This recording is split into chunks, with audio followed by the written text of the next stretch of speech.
Hello guys, today I'm going to show you how you can remove the notification software from your Samsung Galaxy F34.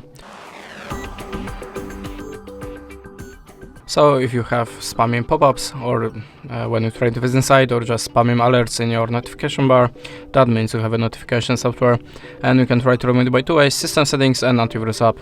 So now I'm going to show you the first method. Open the settings, then go to the apps and check all the apps on this list. If you see something strange, the app that you haven't installed by yourself, the app that you not recognize the name, just tap on it and select the install button. Tap on the OK. And after that go back to the app list. Now look for your web browser. In my case it's Google Chrome, and now we have to open the storage and choose the manage storage.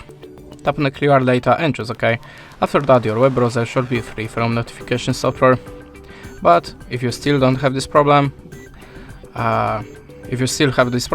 you can also try to do an antivirus app. I'm always using Avast, so in this application we have to tap on the get started, skip, continue, and decide that you want to get notifications. I don't need. So now we have to close to ads, choose continue with ads and close the ad again.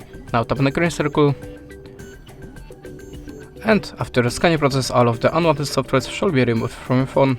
And that's it. Thanks for the watching, leave us a like or a comment, and goodbye.